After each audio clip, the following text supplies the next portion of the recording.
Serie B-Win, tutti i colori della passione. Giornata numero 15, campionato B-Win, la Samp di Gianluca Azzori torna a Marassi davanti al suo pubblico, domenica di verità per lui, la squadra, ma anche per il Vicenza dell'ex Canni, sempre in zona rossa, settimana di parole forti a Genova, da quello del presidente Garrone al DS sensibile fino alla volontà del tecnico di non arrendersi e andare avanti con le sue scelte. Dentro nuovamente Foggia e Semioli, torna anche il Capitan Palombo in attacco, Pozzi risponde il Vicenza con un 4-4-2 con Bruscato e Palucci per cercare il colpaccio, minuti di silenzio per ricordare quel maledetto 4 novembre, poi il fischio del signor Giancola, comincia subito forte la Samp con Angelo Palombo che prova col destro, conclusione forte, potente, ma pallone è fuori alla destra di Frison. Poi al 9 minuto galoppata di Gavazzi, tutto solo, prova col destro, colpisce davvero male, facilissimo per Da Costa. Passano dei minuti, arriviamo al 20°, errore di Bastrini, ne approfitta Palombo, ma il suo destro è da dimenticare, colpe forse delle zolle di Marassi. Cambia il 21°, fuori Semioli infortunato, dentro Padalino, continua la sfortuna per l'esterno blu cerchiato, angolo per Martinelli, tutto solo, colpisce però male, si arrabbia anche Da Costa. Minuto 28, grande azione di Foggia, pallone di Pozzi, colpito di testa in anticipo su Bastrini, grande la risposta però di Frison. Ecco il replay, grande risposta del portiere del Vicenza.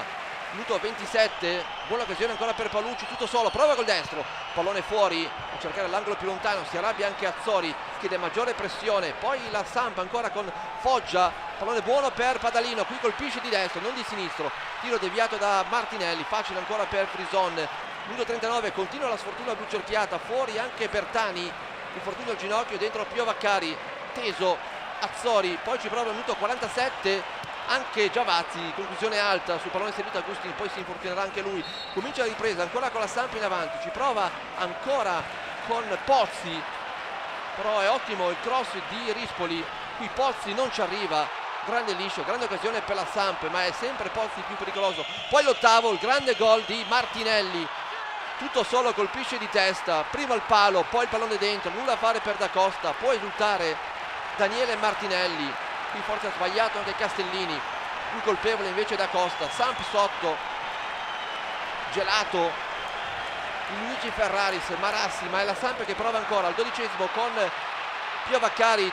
sulla destra, tutto solo, c'è Pozzi in mezzo, viene evitato, pallone facile per Frison, ancora al 28°, ancora cross nel mezzo, la mezza girata di Pozzi, Frison, poi ci prova anche Foggia, poi Maccarone respinge, si salva il Vicenza, ma che parata ancora Frison su Nicola Pozzi, incredibile, 3 tentativi, mezze rovesciate nel giro di un minuto. Poi Da Costa rivia lungo, minuto 32, tutto solo per Martinelli, Pio Vaccari, alla meglio Pio Vaccari, salta anche Frison in qualche modo, ma esterno della rete, che errore quello di Pio Vaccari, qui si salva Canni. Minuto 36, ancora la Samp, ancora con Pozzi, si gira su Bastrini, conclusione però a lato, Samp che non demorde, Samp che ci crede, ancora occasione per Maccarone, sinistro, esterno della rete, si salva ancora, poi Palombo, comincia il duello con Frison, il miracolo magistrale, la parata, la battuta, ma si salva ancora il Vicenza,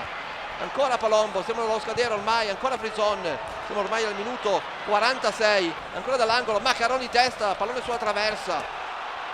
porta stregata, poi il Vicenza contropiede al minuto 47 con Bruscato, sarebbe stato davvero dolorosissimo questo gol, può esultare, finisce così, tra sfortuna e fischi, la gara della Samp, finisce probabilmente anche l'avventura di Gianluca Azzori, sulla panchina blu cerchiata festeggia il Vicenza e Gigi Cagni.